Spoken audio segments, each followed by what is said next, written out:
നമുക്ക് നിധിയുടെ സുധീഷിന്റെ നാളത്തെ നല്ലൊരു കഥ കേട്ടാലോ? അപ്പൊ എല്ലാ ദിവസവും ഉച്ചയ്ക്ക് നിധിയുടെ സുധീഷിന്റെ പിറ്റേ ദിവസത്തെ വിശേഷങ്ങൾ ചാനലിനകത്ത് അപ്ലോഡ് ചെയ്യുന്നുണ്ട് കേട്ടോ.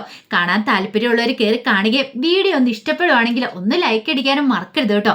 അങ്ങനെ നാളത്തെ കഥയും നമ്മൾ കാണുന്ന നിധിയും സുധീഷും നികേഷും എല്ലാവരും കൂടെ ചേർന്നിട്ട് സുഭാഷിന് കല്യാണമൊക്കെ ആലോചിക്കുന്നുണ്ട്. മാട്രിമോണിയിൽ അങ്ങനെ പരസ്യമൊക്കെ കൊടുത്തു.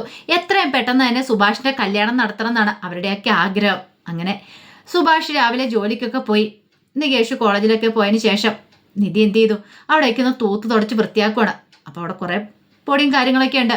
അപ്പോൾ അതൊക്കെ ഒന്ന് എടുത്തു പെറുക്കി വെച്ച് എല്ലാം തുടച്ചുകൊണ്ടിരിക്കുന്ന സമയത്ത് സുധീഷ് അങ്ങോട്ട് വന്നു. സുധീഷ് വന്നിട്ട് ചോദിച്ചു, അല്ല ഇതെന്താ ഇവിടെ വലിയ പണിയാണല്ലോ എന്ന് പറഞ്ഞു. എന്ത് പണി? അല്ല ഇതൊക്കെ തൂത്ത് തുടയ്ക്കുന്ന കണ്ടിട്ട്, ഓ ഇതൊക്കെ ഭയങ്കര പൊടിയാന്ന് പറയണം. അത് കേട്ടപ്പോൾ സുധീഷ് പറഞ്ഞു, വെറുതെ എന്തിനാ ഈ പരിപാടിയൊക്കെ ചെയ്യുന്നത്? ഇതിന്റെ വല്ല ആവശ്യമുണ്ടോ? ആ ടി വി ഒക്കെ ഒന്നും വർക്കാകാത്ത ടി വിയാ.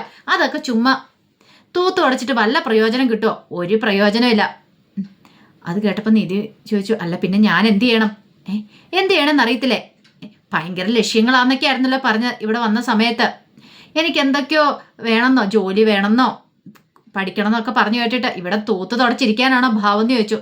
അപ്പോഴേക്കും നിധി പറഞ്ഞു, അതെ ജോലി വാങ്ങണമെങ്കിൽ സർട്ടിഫിക്കറ്റ് മേടിക്കണം. അതിനാദ്യം സർട്ടിഫിക്കറ്റിന് അപ്ലൈ ചെയ്യണം.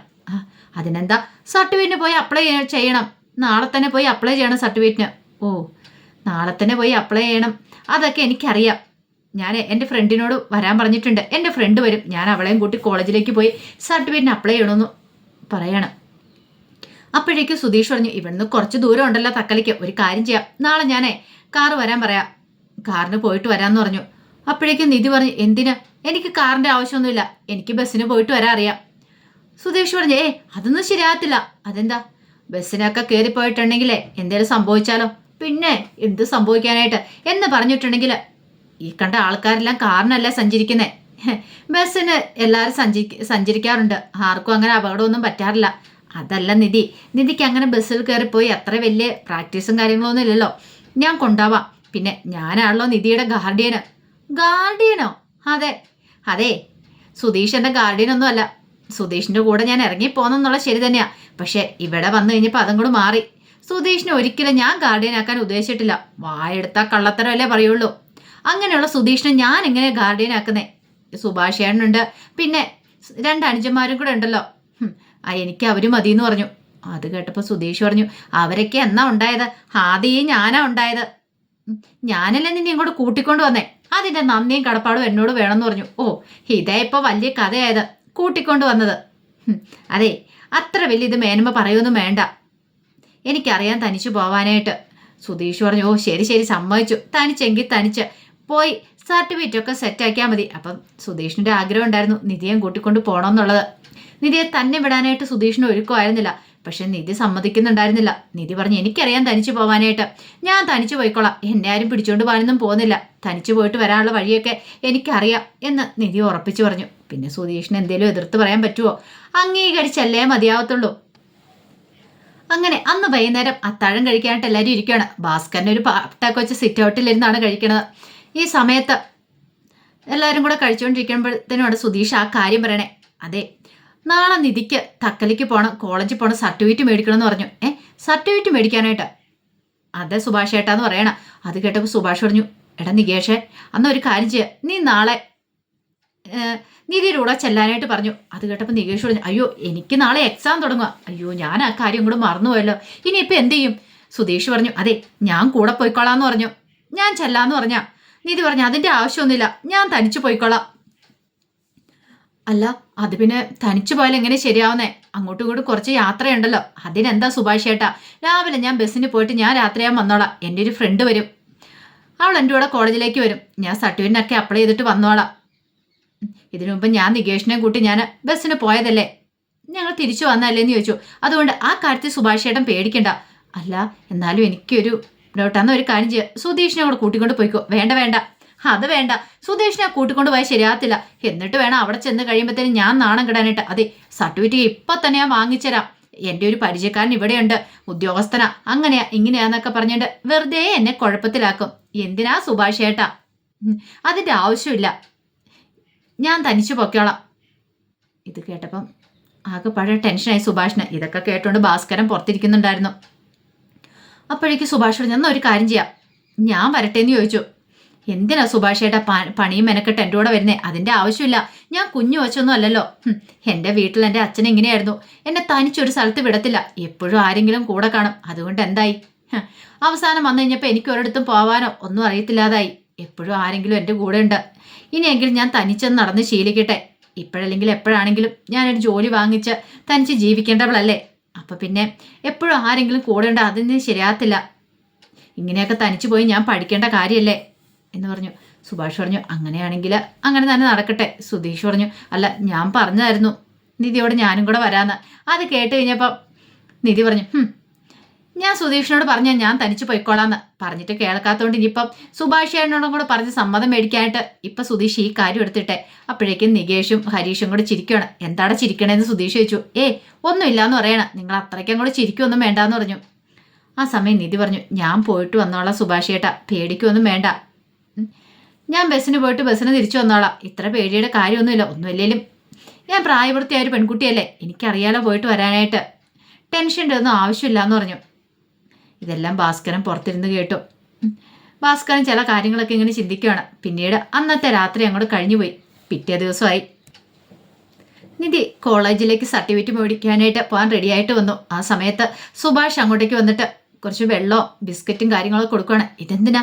അല്ല, ഇത് പോകുന്ന വഴിക്ക് ആവശ്യം വരുമെന്ന് പറയണം. ഇതിൻ്റെ ഒന്നും ആവശ്യമില്ല സുഭാഷ് ഏട്ടാ, 2 മണിക്കൂറത്തെ യാത്രയല്ലേ ഉള്ളൂ, എന്നാലും വിശക്കത്തില്ലേ? ചിലപ്പോൾ ഇടയ്ക്ക് വിശന്നിട്ടുണ്ടെങ്കിൽ ഈ ബിസ്ക്കറ്റും തിന്ന് കുറച്ച് വെള്ളം കുടിക്കുവാണെങ്കിലോ. തനിച്ചല്ലേ പോകുന്നതും, അതും ബസ്സിനല്ലേ പോകുന്നേ, ഇടയ്ക്കൊന്നും അങ്ങനെ ഇറങ്ങാനൊന്നും പറ്റില്ലല്ലോ എന്ന് പറഞ്ഞു. അപ്പോഴേക്കും നിധി പറഞ്ഞു അതൊക്കെ ഇറങ്ങാം, എൻ്റെ ഫ്രണ്ട് വരുന്നുണ്ടല്ലോ എന്നൊക്കെ പറഞ്ഞു. അത് സാരമില്ല, ഇത് കയ്യിലിരിക്കട്ടെ, ഇതും കൂടെ ആ ബാഗിനകത്തേക്ക് വെച്ചേക്കാൻ പറഞ്ഞ് അതും കൂടെ അങ്ങോട്ട് കൊടുത്തു. പിന്നീട് നിധിയുടെ അടുത്ത് വന്നിട്ട് നികേഷ് പറഞ്ഞു എനിക്കിന്ന് എക്സാം ഉള്ളതുകൊണ്ട് അല്ല ഉറപ്പായിട്ട് ഞാൻ നിധിയടുത്തിലൂടെ വന്നേനം. അതൊന്നും സാരമില്ലടാ, എനിക്ക് പ്രശ്നമില്ല, നീ എക്സാം ഒക്കെ നന്നായിട്ട് പോയി എഴുതിയിട്ട് വാ. അല്ല നിധിയടുത്തി വൈകുന്നേരം ഇനിയിപ്പോൾ വീട്ടിലേക്ക് എങ്ങാനും പോവാ, അവിടേക്ക് എങ്ങാനും പോവാ, അവിടെ ചെന്ന് കഴിയുമ്പോൾ പോകാൻ തോന്നുമെന്ന് ചോദിച്ചു. അങ്ങനെ ഞാൻ പോകുന്നു എനിക്ക് തോന്നുന്നുണ്ടോടാ? പോകാനാണെങ്കിൽ എനിക്ക് എന്നേ പോകാമായിരുന്നു, നീ കണ്ടതല്ലേ ഞാനൊന്ന് അവിടെ വെല്ലുവിളിച്ചിട്ട് വന്നേ.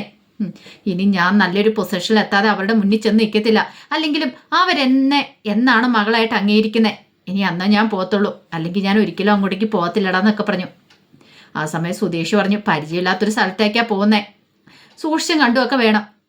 അങ്ങനെയാണോ? പരിചയമില്ലാത്ത നിങ്ങളോടൊപ്പം ഞാൻ ഇറങ്ങി പോകുന്നില്ലേ, അപ്പം പിന്നെ ഇത് അത്ര വലിയ പ്രശ്നമുള്ളതൊന്നും അല്ലെന്ന് പറഞ്ഞു.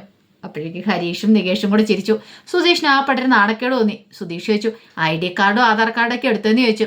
നിധി ഇങ്ങനെ നോക്കി, എന്നിട്ട് പറഞ്ഞു ആധാർ കാർഡൊക്കെ ഉണ്ടായിരുന്നെങ്കിൽ പലതും നടന്നേനെന്ന് പറഞ്ഞു. അപ്പോഴേക്ക് സുധീഷോട് ഞാൻ വെറുതെ ഒരു തമാശ പറഞ്ഞാന്ന് പറഞ്ഞു.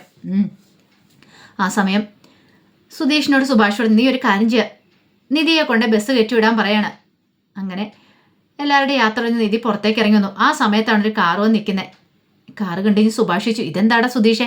അതെ, നിധിയെ ബസ്സിന് എന്താണെന്ന് വിടുന്നില്ല, ഈ കാറിന് പോയിക്കോട്ടെ എന്ന് പറഞ്ഞു. കാറിന് പോകാനായിട്ടോ? ഞാൻ പറഞ്ഞില്ലല്ലോ എനിക്ക് കാറ് വേണമെന്ന്. അതെ, ഒന്നാമത്തെ കാര്യം ഭയങ്കര വെയിലും കാര്യങ്ങളൊക്കെയാ, ഈ വെയിലും കൊണ്ട് അങ്ങോട്ടും ഇങ്ങോട്ടും ബസ്സിന് പോയിട്ട് വരിക എന്ന് പറഞ്ഞാൽ റിസ്ക് ഉള്ള കാര്യമാണ്. ഇതാകുമ്പോൾ പിന്നെ സേഫാ, അതുകൊണ്ട് ധൈര്യമായിട്ട് പോയിട്ട് പോരെ. അത് കേട്ട് കഴിഞ്ഞപ്പോഴത്തേനും നികേഷ് ഹരീഷിനോട് പറഞ്ഞു മിക്കവാറും സുധീഷേട്ടൻ പറയും ഇതെൻ്റെ ട്രാവൽ ഏജൻസി എന്നുള്ള വണ്ടിയാണ്, എൻ്റെ സ്വന്തം വണ്ടിയാണ്, അതിന് ചാൻസ് ഉണ്ടെന്ന് പറയണേ. പറഞ്ഞ കൃത്യമായിരുന്നു. സുധീഷ് പെട്ടെന്ന് തൻ്റെ കൂട്ടുകാരൻ്റെ അടുത്തേക്ക് എന്നിട്ട് പറഞ്ഞു എടാ ചതിക്കരുത്, ഇത് എൻ്റെ ട്രാവൽ ഏജൻസി എന്നുള്ള വണ്ടിയാണെന്നോ അവളറിയാൻ പാടുള്ളൂ, ഒരു കാരണവശാലും നിൻ്റെ സ്വന്തം വണ്ടിയാണെന്നോ അവളറിയരുത്. അതൊക്കെ ഞാൻ ഏറ്റു. എടാ ഡീസൽ അടിക്കാനുള്ള പൈസ തരാൻ പറഞ്ഞു, അതൊക്കെ ഞാൻ വരുമ്പം തരാം, നീ ആദ്യം അവളെ കൊണ്ടുവരാൻ നോക്കുക, പിന്നെ നോക്കി ഇങ്ങോട്ട് സൂക്ഷിച്ചൊക്കെ പോകണം, നല്ല സ്പീഡിലൊന്നും വണ്ടി വിടലെന്നൊക്കെ പറഞ്ഞു. അതൊക്കെ ഞാൻ ഏറ്റു. പിന്നീട് സുധീഷ് നിധിയുടെ അടുത്ത് വന്നിട്ട് പറഞ്ഞു നമ്മുടെ വണ്ടിയാ, അതുകൊണ്ട് ഒന്നുകൊണ്ടും പേടിക്കണ്ട, ധൈര്യമായിട്ട് കയറിക്കോളാൻ പറഞ്ഞു. അങ്ങനെ നിധി അങ്ങോട്ട് കയറി കഴിഞ്ഞപ്പോൾ സുധീഷ് പറഞ്ഞു അതെ എന്തെങ്കിലും ആവശ്യമുണ്ടെങ്കിൽ വിളിക്കാൻ മറക്കരുത്. അപ്പോഴേക്കും സുഭാഷ് പറഞ്ഞു ഫോണിനകത്തൊക്കെ ചാർജ് ഉണ്ടല്ലോ അല്ലേ? ഉണ്ട് സുഭാഷ് ചേട്ടാ. ഇല്ല ചാർജറും കൂടെ എടുത്തോ, ഇടയ്ക്കെങ്ങാനും ചാർജ് തീർന്നു പോയിട്ടുണ്ടെങ്കിൽ അത്യാവശ്യപ്പെട്ട് വിളിക്കണേ എന്ത് ചെയ്യും? സുഭാഷിന് അങ്ങനെയൊക്കെയാണ് ടെൻഷന്. ഒടുവിൽ നിധി പറഞ്ഞു ആ കാര്യം ഒന്നിടത്ത് സുഭാഷ് ചേട്ടൻ പേടിക്കണ്ടെന്ന് പറഞ്ഞു. ആ സമയം സുധീഷ് പറഞ്ഞു അല്ല എൻ്റെ ആവശ്യമൊന്നും ഇല്ലോ അല്ലേ? ഒരാവശ്യമില്ല, ഞാൻ പോയിട്ട് വന്നോളാന്ന് പറഞ്ഞു. വീട്ടിലേക്ക് എങ്ങാനും പോകാൻ തോന്നുമോ? വീട്ടിലേക്കൊന്നും പോകാൻ തോന്നില്ല, ഞാൻ എന്തായാലും തിരികെ ഇങ്ങോട്ട് തന്നെ വരത്തുള്ളൂ എന്ന് പറഞ്ഞു. അങ്ങനെ നിധി നേരെ കോളേജിലേക്ക് പോവുകയാണ്. അങ്ങനെ ഇത്തിരി അങ്ങോട്ട് കാർ പോകുന്നു കഴിഞ്ഞപ്പോൾ തന്നെ നിധിയുടെ ഫോൺ ബെല്ലടിച്ചു. നോക്കിക്കഴിഞ്ഞപ്പോൾ ഫ്രണ്ടാണ് വിളിക്കുന്നത്. ആ സമയത്ത് അവർ പറഞ്ഞു അതെ നീ ഒരു കാര്യം ചെയ്യുക, കോളേജിൻ്റെ അടുത്ത് എത്തുന്നതിന് ഒരു 15 മിനിറ്റ് മുമ്പ് എന്നെ വിളിക്കുക, അപ്പോഴേക്കും ഞാൻ അങ്ങോട്ടേക്ക് എത്തിക്കോളാന്ന് പറഞ്ഞു. അത് കേട്ട് കഴിഞ്ഞപ്പോൾ നിധി പറഞ്ഞു, ശരി ആയിക്കോട്ടെ, പിന്നെ നീ കോളേജിലേക്ക് വരുന്നുണ്ടെന്ന് അറിഞ്ഞു കഴിഞ്ഞപ്പോൾ ഫ്രണ്ട്സിനൊക്കെ ഭയങ്കര സർപ്രൈസ് ആയെന്ന് പറഞ്ഞു. അപ്പോഴേക്കും നിധി ചോദിച്ചു, നീ നമ്മുടെ ഫ്രണ്ട്സിനോടെല്ലാം പറഞ്ഞോ ഞാൻ വരുന്ന കാര്യം? ഇന്ന് വരുമെന്ന് പറഞ്ഞിട്ടില്ല, ദേ വരൂ പറയൊന്നും വേണ്ട, ഞാൻ നിന്നോട് മാത്രമേ പറഞ്ഞിട്ടുള്ളൂ. അത് കേട്ടത് കഴിഞ്ഞപ്പോഴത്തേനും അവർ പറഞ്ഞു, അല്ല നീ വരുന്നുണ്ടെന്ന് അറിഞ്ഞപ്പോൾ എനിക്ക് സന്തോഷമായി. ഒരു പുതിയ നമ്പറിൽ നിന്ന് കോൾ വന്നു കഴിഞ്ഞപ്പോൾ ഒരിക്കലും നീ അന്ന് ഞാൻ പ്രതീക്ഷയില്ല എന്ന് പറയണ. അല്ല നീ ഇപ്പൊ കാറിലല്ലേ എന്ന് ചോദിച്ചു. അതെ. അല്ല നീ എപ്പോഴാ ലവ് ചെയ്തേ? അതിനെക്കുറിച്ച് ഞങ്ങൾക്ക് അറിയത്തില്ലല്ലോ, പിന്നെ കല്യാണം കഴിഞ്ഞ കാര്യമൊക്കെ പിന്നീട് അറിയണേ. എടി ലവ് സ്റ്റോറി ഒന്ന് പറയണ. അപ്പോഴേക്കും നിധി പറഞ്ഞു, അല്ല അത് പിന്നെ എന്നൊക്കെ പറഞ്ഞിരിക്കുമ്പോഴത്തേനുമാണ് കാറിന്റെ മുന്നിലേക്ക് കാർ നിർത്താനും പറഞ്ഞ ഒരാൾ വരുന്നത്. ഒരു നിമിഷം നിധി ഞെട്ടിപ്പോയി. നോക്കി കഴിഞ്ഞപ്പോൾ ഭാസ്കരനാണത്. ഇതെന്താ അച്ഛന് എന്നുള്ള ചിന്ത നിധിയിലുണ്ടായി. അപ്പോഴേക്കും ഫ്രണ്ട് ചോദിച്ചു, എടി നീ എന്താന്നും മിണ്ടാത്തെ? അതെ ഞാൻ വന്നിട്ട് നിന്നെ വിളിക്കാം എന്നും പറഞ്ഞിട്ട് പെട്ടെന്ന് തന്നെ നിധി കോള് കട്ട് ചെയ്തു. ഭാസ്കരൻ വന്നിട്ട് ഡ്രൈവറോട് പറഞ്ഞു, അതെ ഡോർ തുറക്കാൻ പറയണ. ഡോർ തുറഞ്ഞ് കഴിഞ്ഞപ്പോൾ ഭാസ്കരൻ അകത്തേക്ക് അങ്ങോട്ട് കയറി ഇരുന്നിട്ട് പറഞ്ഞു, വണ്ടി വിട്ടോളാൻ പറയണ. നിധിക്ക് ഒന്നും മനസ്സിലായില്ല, എന്താ ഏതാ എങ്ങനെയാന്ന്. ഭാസ്കരൻ എന്തിനാ കാറിനകത്തേക്ക് കയറിയെന്നും മനസ്സിലായില്ല. അതേ സമയത്ത് ഡ്രൈവർ പയ്യൻ ചോദിച്ചു, അല്ല സുഖമാണ് അങ്കിളേന്ന് ചോദിച്ചു. പിന്നെ എന്നെ കണ്ടിട്ട് നിനക്ക് എന്താ തോന്നുന്നേ? സുഖമാന്ന്. എന്നാ സുഖം തന്നെയാന്ന് പറഞ്ഞു. അല്ല നിന്റെ കല്യാണമൊക്കെ കഴിഞ്ഞോന്ന് ചോദിച്ചു. ഇല്ലെങ്കിളെ കഴിഞ്ഞില്ല. എങ്ങനെ കഴിയും? എടാ നിന്നെ ഡ്രൈവിംഗ് സ്കൂളിൽ പഠിപ്പിച്ച എങ്ങനെയാ? നടുക്കൂടെ വണ്ടി ഓടിക്കാനാണോ അതോ ലെഫ്റ്റ് ചേർന്ന് വണ്ടി ഓടിക്കാനാണോ പഠിപ്പിച്ചിരിക്കുന്നത്? ലെഫ്റ്റ് ചേർന്ന്. എന്നിട്ടാണോടാ നീ നടുവിൽ കൂടെ പോകുന്നത്? ഇത്തിരി സൈഡ് ചേർത്ത് പോടാന്ന് പറയണം. അതുപോലും അറിയത്തില്ലാത്ത നീയൊക്കെ കല്യാണം കഴിച്ചിട്ട് എന്താവാനാ? കല്യാണം കഴിക്കാത്ത നന്നായി എന്നൊക്കെ ഭാസ്കരൻ പറയണം. അപ്പോഴേക്കും അവൻ തിരിഞ്ഞിട്ട് പതുക്കെ നിധിയോട് പറഞ്ഞു, അതെ ഇത് സുധീഷിന്റെ അച്ഛനാ, പിന്നെ അവൾക്ക് അറിയത്തില്ലാത്ത പോണക്ക് നീ നേരെ നോക്കി വണ്ടി ഓടിക്കണമെന്നൊക്കെ പറഞ്ഞു. നിധിക്കാണ് ടെൻഷൻ. എന്തിനായിരിക്കും ഭാസ്കരൻ വണ്ടിയിൽ കയറിയെന്നൊരു ചിന്തയായിരുന്നു. ഒടുവിൽ നിധി ചോദിച്ചു, അതെ എനിക്കൊരു കാര്യം ചോദിക്കാണ്ട്. ഭാസ്കരന് മിണ്ടിയില്ല. അത് അച്ഛനോടാ ചോദിക്കാനുള്ള. എന്താ? അച്ഛനത് എങ്ങോട്ടാന്ന് ചോദിച്ചു. ഞാന് തക്കലയ്ക്കോ? അതെന്തിനാ എന്നപ്പം പെട്ടെന്ന് ഡ്രൈവർ ചോദിക്കണം, അതെന്താടാ നിന്നോട് പറയേണ്ട ആവശ്യമുണ്ടോ? അല്ല ഇനി വല്ല ക്ഷേത്രത്തിലേക്കോ മറ്റോ പോകുന്നതാണോന്ന്. അതെ എനിക്ക് പല ആവശ്യങ്ങളും കാണും. നിങ്ങളെങ്ങോട്ടാ? ഞങ്ങളും തക്കലയ്ക്ക് തന്നെയാ, യൂണിവേഴ്സിറ്റി കോളേജിലേക്ക് പോകുന്ന സർട്ടിഫിക്കറ്റിന് അപ്ലൈ ചെയ്യാൻ വേണ്ടിട്ട്. ആണോ? അങ്ങനെയാണെങ്കിൽ അങ്ങോട്ട് തന്നെ വണ്ടി വിട്ടോ, എനിക്കും അങ്ങോട്ടേക്ക് തന്നെ പോകാനുള്ളതെന്ന് പറഞ്ഞു. നിധിക്ക് ആകെപ്പാടെ ടെൻഷൻ. ദൈവമേ ഇനിയിപ്പോൾ എന്ത് ചെയ്യും? ആകെപ്പാടെ നിധിക്ക് പേടിയെന്ന് പറഞ്ഞാൽ ഭാസ്കരൻ ഒരു കൊല ചെയ്തതല്ലേ, ഇനിയിപ്പോൾ തന്നെ വല്ല കൊല്ലുവോ എന്നൊരു പേടിയൊക്കെ നിധിയുടെ മനസ്സിലുണ്ടായിരുന്നു.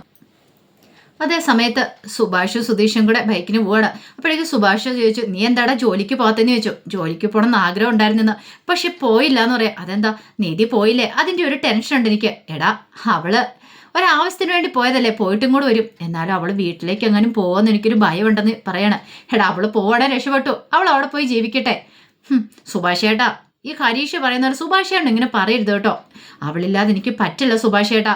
എൻ്റെ മനസ്സിലേക്ക് അവൾ അത്രമാത്രം കയറിക്കഴിഞ്ഞു. അവൾ പോയിട്ടുണ്ടെങ്കിൽ ഒരു ദിവസം അവളെ കാണാതെ ഇരുന്നിട്ടുണ്ടെങ്കിൽ ഭയങ്കര ടെൻഷനാ. ഇത്തിരി സമയം അവൾ പോയി കഴിഞ്ഞപ്പോഴത്തേനും എന്തോ വല്ലാത്തൊരു ബുദ്ധിമുട്ട്. അത് കേട്ടപ്പോൾ സുഭാഷ് പറഞ്ഞു, എങ്കിൽ നീ മര്യാദയ്ക്ക് ഇരിക്കണമെന്ന് പറഞ്ഞു. ആ സമയത്ത് സുധീഷ് പറഞ്ഞു, എന്ത് ചെയ്യാനാ സുഭാഷ് ഏട്ടാ, എനിക്കറിയത്തില്ല, ആകെപ്പാടെ ടെൻഷനാ.